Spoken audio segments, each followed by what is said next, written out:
Alrighty, Rebecca Hawkins. She is taking on Mako in her mini-series here. She's going through all the Duelist Kingdom matches, all the opponents that have been in the Duelist Kingdom season, and we are going to see how many she wins and where she would rank among them. When she came into the anime, she was listed as a dueling prodigy who was defeating top duelists around the world and winning tournaments. And will she be able to beat Mako and the denizens of the deep sea? Okay, Skalengel, that draws a card when it's flipped up. And she's also got Millennium Shield, Ring of Magnetism, 7 Tools of the Bandit, as well as Megamorph. So, not a bad starting hand. Her deck does mainly revolve around getting monsters to the graveyard so she can summon Shadow Ghoul. As there's Supply Squad, decent card as well. Every monster that's destroyed, she gets to draw another card.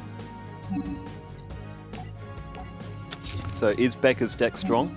It is for Duelist Kingdom, but remember, she is meant to be very good in the anime as well, so there's no Allure Queen or Luster Dragon or all those sorts of cards in her deck just yet, but later, as I go through more arcs, we will update Rebecca's deck. As well as Spike Seadra comes to the field in exchange for the White Dolphin that Mako had down. And Skalengel is flipped up, so Becca will get to draw a card. And she will also get another one. Oh, there's another Skalengel as well. And she'll get another card from the effect of Supply Squad.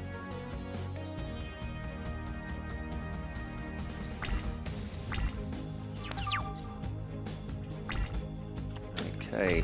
Oh, there's Fissure. What a clutch draw. Alright, Skalengel goes face down, so she'll be looking to flip that up again. And okay, she doesn't activate Fissure just yet. Just holding, just to see what else happens. And oh, Starboy.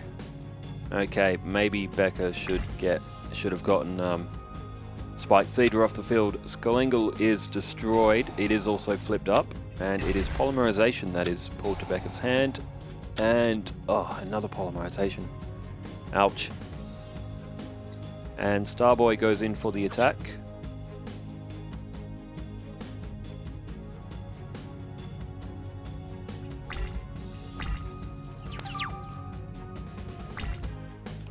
Okay, there's Remove Trap.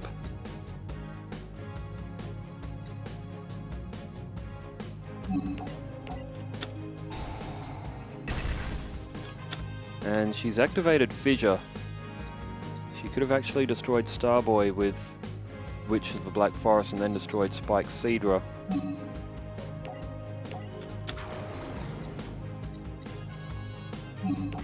Oh, okay. She's gone for Megamorph. So she'll double the attack points of Witch of the Black Forest and also keep it on the field for another turn. It's an interesting play. Oh, and there's Wabaku. Oh, yeah, okay, she does have 7 Tools of the Bandit and she activates it.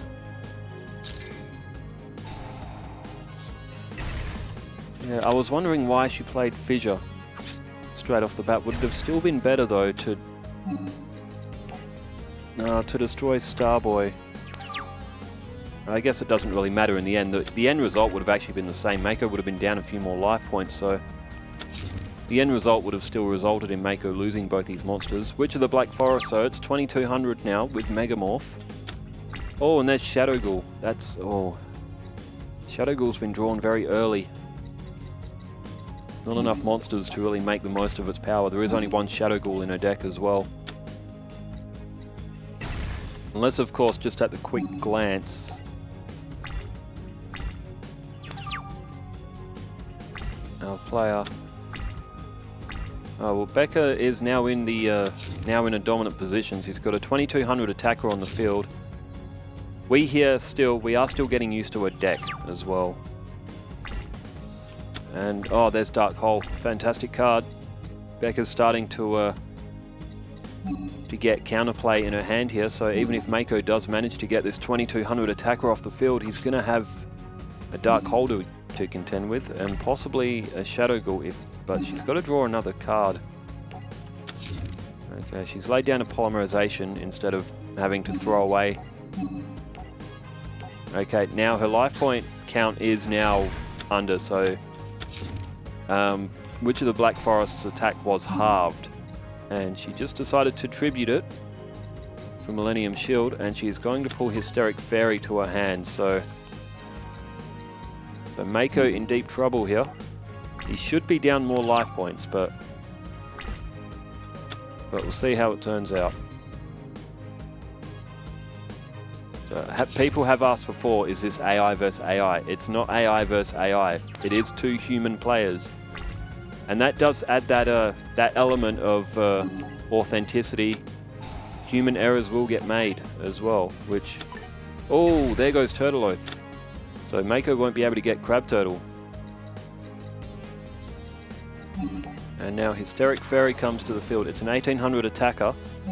Yes, the great thing about humans playing this game is that we do see human decisions, human misreads, human plays are also made that are also better than the AIs. Yu-Gi-Oh! AI won't always make the best possible move, neither will humans, but AI plays in such a way that, you know, sometimes they do make the best possible move, but it ends up not being the best move that they could have made with the cards that end up getting drawn, if that makes sense. Becca has now drawn Stuffed Animal.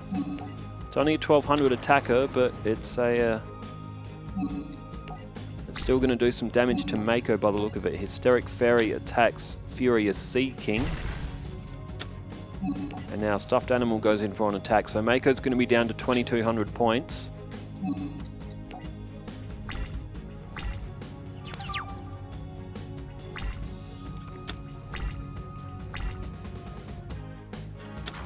And Crazy Fish is summoned, 1600.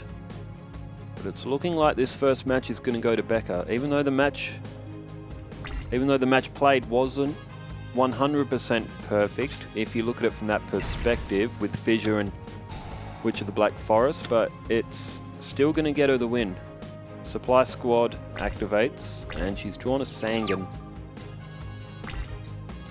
And there's a reload as well.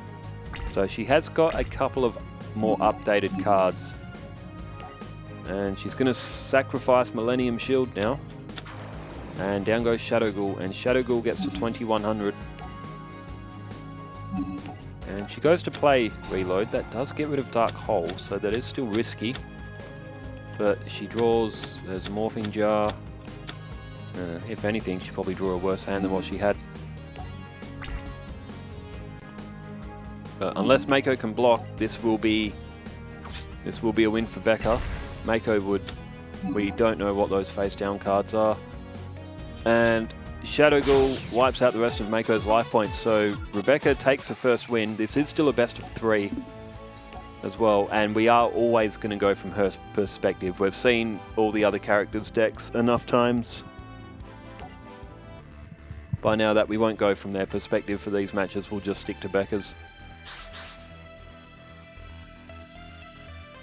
Alright, Rock, Paper, Scissors is won by Mako. He elects to go first. So Becca didn't play perfectly in the last match, and she still got the win, which says quite a lot. And oh, okay, so she has bricked on this hand. Performance of Sword was added to give her just another attacking option. She didn't use ritual cards throughout the series, but Performance of Sword is a card that is very rarely seen. So it's nice to include those cards in this series as well. Maybe she did have Performance of Sword in Duelist Kingdom, or in that match she had with Yugi. We didn't see her whole deck. Maybe she had a Performance of Sword stalking around in there somewhere, and we just never saw it drawed in that match. Okay, Mako has gone for a tribute. Psychic Kappa. Oh, Terror King Salmon. So Becca's got Dark Core and Dark Hole as counterplay. But 2400 points straight off the bat. She's down to 5600.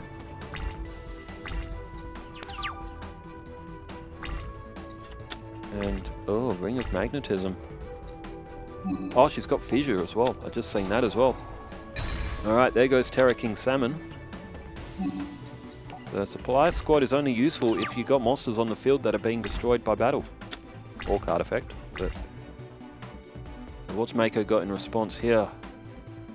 He's still... Oh, there's Starboy. That gets up to 1050. And Psychic Cap has been removed. That means that Aqua Spirit now is also going to come to the field. This is 3150 of attack points, and Becca is getting absolutely hammered in this one. She's completely bricked her hand.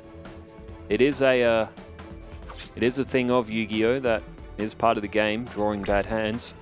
She desperately needs a monster. Oh, and she gets one with Bubonic Vermin. And Dark Hole is activated. That'll get rid of Aqua Spirit and Starboy. So Bubonic Vermin on effect. If it's flipped up, you can pull another Bubonic Vermin in face-down defense position. So it is designed as a card that can get more monsters to her graveyard to power up Shadow Ghoul. That's the whole point of Bubonic Vermin being in her deck. She elected not to attack with it. More to activate its flip effect.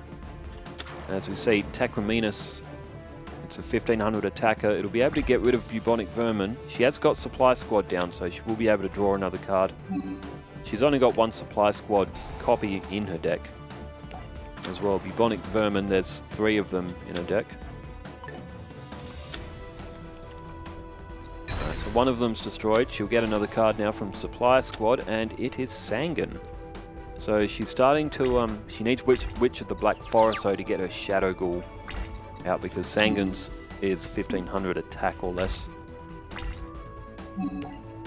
So she lays down Polymerization. She does have Dark Core available to her.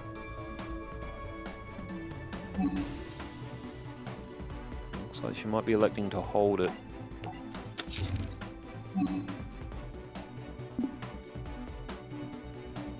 She's thinking about it, but has chosen to hold it. Mako could go for a Tribute, although he has already lost Terra King Salmon. But he does have other stronger monsters for Tribute. Kiryushin, for example, Seeking Dragon. And he's gone with a face-down defense. And, oh, that was a misclick. As I just seen our player slump back into the chair and look up at the sky. It's very, very easy to do that on this game. And Becca passes turn. When you were clicking left and right, it's very, very easy to accidentally do a double click to your right. And because the main phase 2 is grayed out, you fling straight over to your end phase. It's very easy to misclick.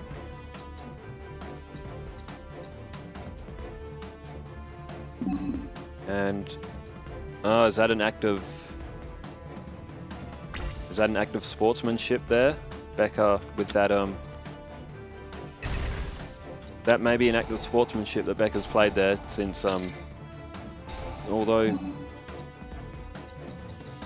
yeah, I don't know, that may be a little bit too sportsman for my liking.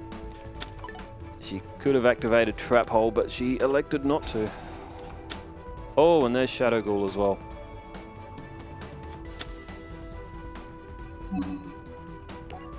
She does still have the effect of Bubonic Vermin as well, so she will be able to get another card from the effect of Supply Squad. So I do believe the sentiment there was not to act on Trap Hole, because Mako didn't get to attack in the last turn when he should have.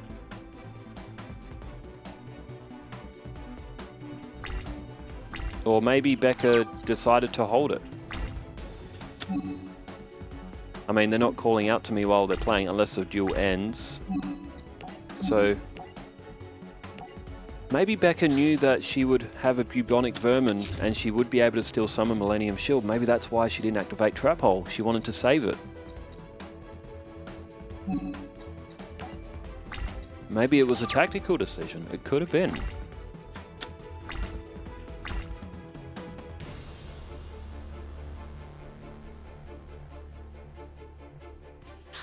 Alright, Mako has now tributed Root Water and has summoned Mizarazame.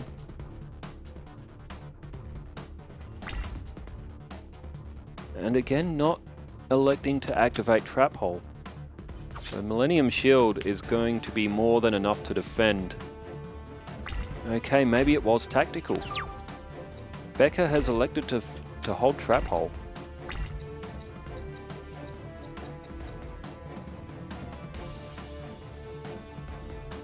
Alright, she plays down Negate Attack. She does still have Reload as well, and she decides to play it. Shadow Ghoul could have been the strongest on the field. Ooh, she may have drawn a worse hand than what she had. She got Dark Core back again. And down goes Trap Hole of Spikes. So Mako does have Fissure, he does have Dark Hole and all those sorts of cards as well. Remember, Becca does only have one Shadow Ghoul as well, so you don't want to waste it.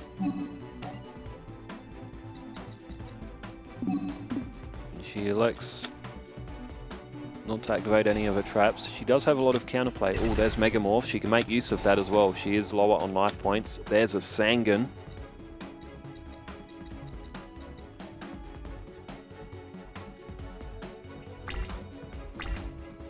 So she does have a polymerization on the field as well. There's Magic Jammer.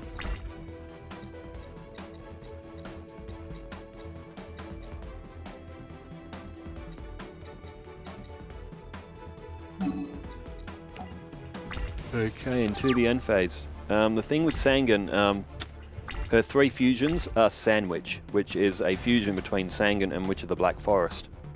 So better to not get Sangan destroyed here. And she does have a Megamorph. If she summoned a Sandwich and equipped it with Megamorph, it would get to 4,200 attack points. There's another Skalengel. Look at the deck count between the two. I think Mako might still have, he might have still have a 50 card deck, or maybe 45 or something. Maybe I could throw a few cards of his out, maybe Psychic Kappa or Root Water, something like that. Maybe. Skalengel is flipped up. And Remove Trap is now in Becca's hand. And Stuffed Animal as well now.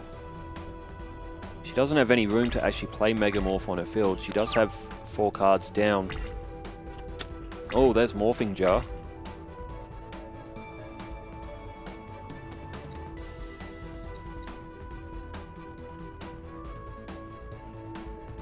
If you play Morphing Jar though, you're going to only get 5 cards drawn back.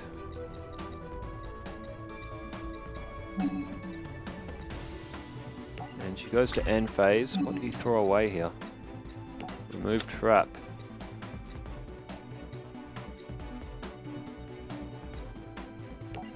And she throws away De-Spell as well. So Remove Trap and De-Spell are both pretty good cards. That is the downside to Becca's... The way her deck is built, she does draw cards very quickly as well. And if you end up with more than 6, you could be throwing away good cards. Oh, there's Dark Hole from Mako. Becca, unfortunately, doesn't have a Magic Jammer down. She does have Negate Attack and Trap Hole. Supply Squad will still activate. She's drawn another Polymerization. Oh, a Monster Reborn. That's going to be a special summon. So Trap Hole won't be able to activate. And down goes Terra King Salmon now. 2,400 attack.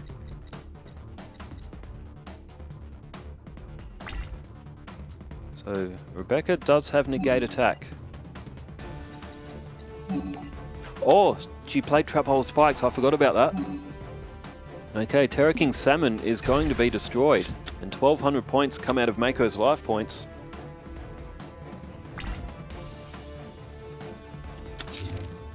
And there goes a face down from Mako. Okay. So he's elected not to play another monster. Oh, he's played that. Has he played that in his main phase too? He has. Ring of Magnetism is drawn, and Rebecca is going to have to play a monster eventually. She does still have Wabaku as well. Oh, she does still have a Trap Hole too. So, in terms of trap, she's got some counterplay, and she has gone for Sangan as well now, I guess just in case. You don't want to leave your field undefended without any monsters for too long. She does still have Megamorph as well.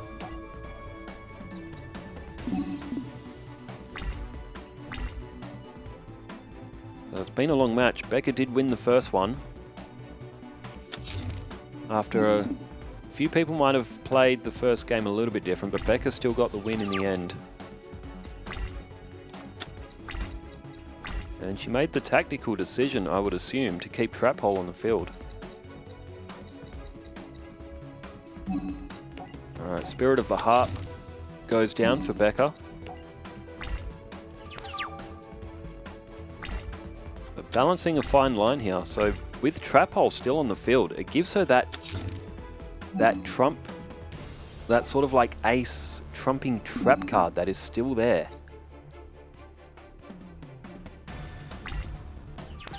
So patience is a virtue here. And both players, there's another Sangan.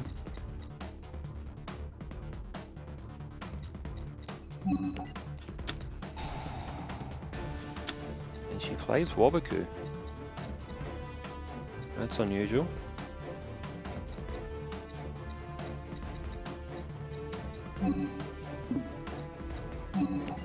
Okay, she's gone for Megamorph. And has just played down Morphing Jar. Okay, so she's played Wabaku to make space on her field.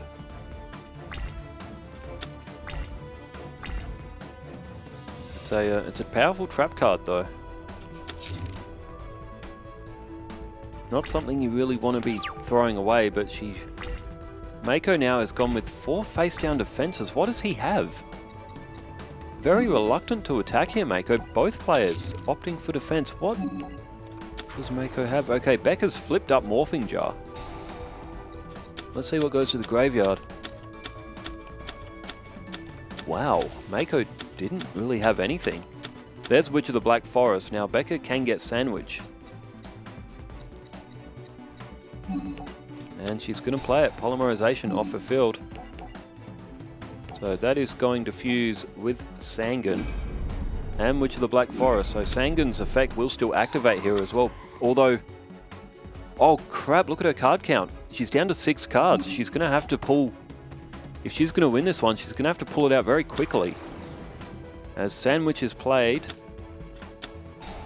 Oh, that's going to get another card out of her deck.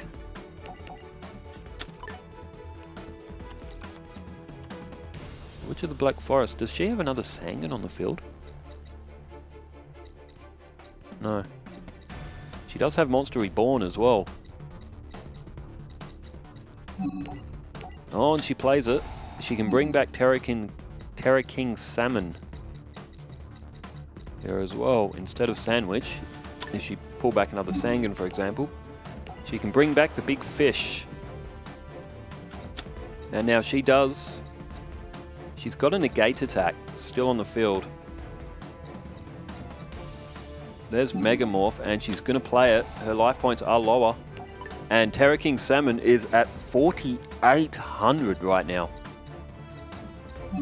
And she's just played down 7 Tools of the Bandit. Does cost 1,000 life points. She's got 2,450 remaining.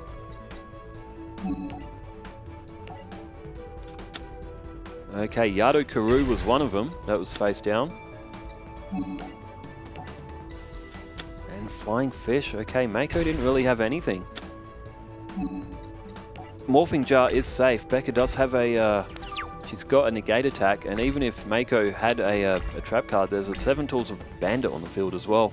So Mako goes with a face down. Another face down in Spell and Traps, that is. And he's going for a tribute, and it's Seeking Dragon. Okay. Mako must have something in mind here. Trap Hole's activated. She's held on to it tactically for a long time.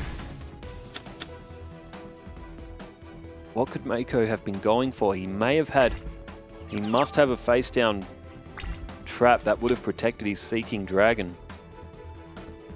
Alright, Becca's got to get this done in 4 turns of hers because she's running out of cards in her deck, but unless Mako's got something to defend with here.